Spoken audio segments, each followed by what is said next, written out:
underline. Omong dikit tapi nyelekit. Bersama Om Bob. Temukan di channel YouTube Om Bob Indonesia. Om Bob, belakangan ini sering terjadi kecelakaan angkutan berat, terlebih di jalan turunan tajam. Dan pemerintah juga sudah memberlakukan aturan bahwa untuk alat berat jamnya sudah dibatasi. Bagaimana Om Bob menggarisbawahi masalah ini? Memang kita sedih ya. Kalau membaca berita itu kok banyak kecelakaan ya. Ya. Truk-truk besar bawa aqua galon itu ya, wah nabrak ya. Terus truk-truk bawa muatan-muatan yang berat itu yang lewat jalan turunan itu menabrak kendaraan yang ada di depan karena ada lampu merah. Jadi mereka berhenti lampu merah tapi jalannya kan menurun. Nah, truk-truk yang dengan alasan atau dengan ya katakanlah remnya blong itu menjadi menabrak kendaraan yang di depan maupun sepeda motor sehingga banyak korban yang meninggal dan sebagainya. Ya bahkan banyak sekarang yang kalau ada jalan turunan itu kalau ada lampu merah mereka tidak teruskan tapi belok kiri ya. Parkir di halaman-halaman rumah penduduk atau kantor agar supaya menghindari kalau ada truk yang muatnya berat tapi remnya blong ya. Ini sebetulnya fenomena yang menarik ya. Di Indonesia itu memang yang namanya aturan itu sering tinggal aturan ya. Dan kita merasa oknum ya, oknum pejabat itu kalau sudah membuat aturan, truk dilarang masuk, truk hanya boleh masuk lewat jalan ini jam 18 sampai jam 6 pagi, dianggap udah selesai.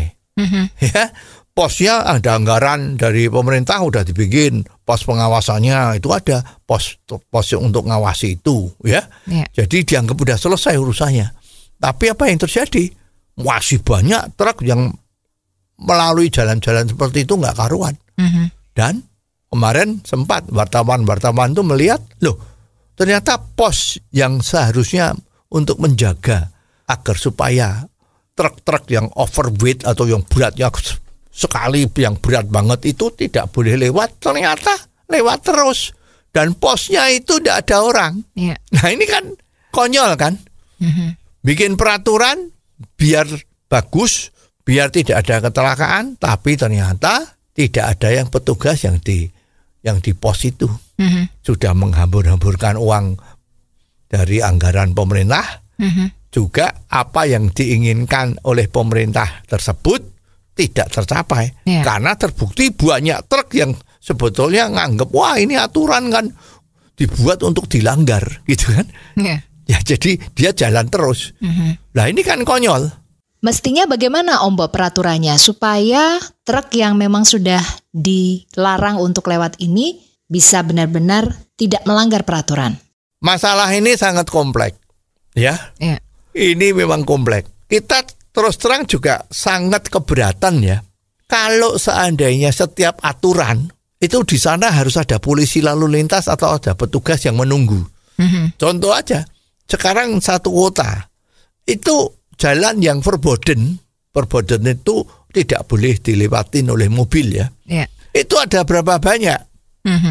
Ya apa perlu kalau pakai teori tadi berarti setiap ada tanda larangan itu harus ada satu petugas yang ngawasi. Jadi kalau jalan itu dibuka 24 jam, petugasnya itu harus 3 shift. Ya kan kalau seorang kerjanya 8 jam itu 3 shift. Lah ada berapa banyak peraturan-peraturan yang harus ditunggu? Kan nggak bisa. Demikian juga halnya truk yang tidak boleh lewat daerah tertentu pada jam-jam tertentu. Kalau harus ada orang yang berdinas di sana, ya itu juga menjadi repot. Ya sering-sering memang jadi pat-pat gulipat. Kalau nggak ada petugasnya jalan terus. Kalau ada petugasnya ya berhenti, tunggu sih sampai dia tidur atau bagaimana, kan begitu. Jadi yang perlu dilakukan ini adalah penegakan hukum. Ini adalah dilarang lewat. Kalau berani lewat, hukumannya apa? Ditentukan dulu. Nah ini Kalau sampai nanti ada kejadian yang melanggar dan itu ditangkap, dihukum sesuai dengan ketentuan itu, pasti harus ketentuannya harus berat ya, karena ini menyangkut nyawa orang kalau sampai remnya blong. Nah, oleh sebab itu harus dilakukan betul-betul hukumnya yang berat. Dan sekali-sekali memang harus ditemukan yang melanggar, baru dihukum. Nah, kalau sekarang tahu bahwa pemerintah serius dengan aturan ini dan sudah ada korbannya yang dihukum, pasti semua orang pada takut. Apakah ada contoh lain dari masalah ini, Om Bob? Ada. Seperti kita ketahui, pemerintah kan sekarang kepalanya pusing kan. Jalan itu tiap tahun pasti rusak. Ya, karena banyak kendaraan-kendaraan yang overload dan oversize. Artinya begini, namanya odol itu ya, overload dan oversize. Itu misalnya truk yang ukurannya itu harus lebarnya misalnya 3 meter, panjangnya itu 4 meter, ya jadi 12 meter kubik, ya tingginya 1 meter per 2 meter seperti itulah.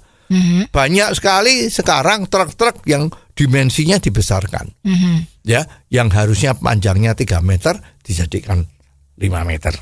Ya. Nah ini supaya apa? Masangnya barang, muatnya barang tuh banyak sekali. Ya, jadi ini kalau dimuatin barang beratnya bisa melebihi kapasitas. Sebetulnya truk itu kapasitasnya cuma 10 ton, karena udah di over dimensinya bisa jadi 30 ton, 40 ton. Kita lihat tuh sepanjang jalan itu banyak sekali truk yang gede-gede. Muat pasir, muat batu, apapun. Lah itu kan jalan pada rusak. Cepat rusak lah maksudnya ya. Nah, pemerintah kan sudah mengeluarkan bahwa mulai tahun kapan tuh? 3 tahun yang lalu, bahwa kendaraan-kendaraan sudah tidak boleh odol, over dimensi, overload. Ya, ini akan ditindak tegas, tidak boleh jalan macam-macam. Bahkan perusahaan-perusahaan karoseri itu sudah dikasih peraturan bahwa mulai sekarang tidak boleh lagi membuat karoseri truk yang melebihi ketentuan dimensinya. Itu sudah dijalankan semua. Peraturannya sudah diumumkan, sudah diberikan. Tapi kenyataannya di tengah jalan masih terjadi pasal 68. Ya damai saja Pak. Lah jembatan timbang dulu diadakan, tapi juga sami mawon. Karena truk yang masuk mel. Ya sangat terkenal kan itu, melemparkan kotak rokok, kotak korek, dalamnya itu ternyata ada lembaran Sudirman.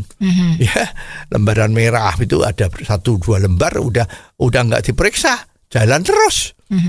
Nah ini yang menjadi problem. Jadi kembali bahwa yang penting adalah penegakan hukum. Ya, dengan aparat-aparat yang benar, aparat yang integritasnya tinggi, agar supaya ini betul-betul diatasi.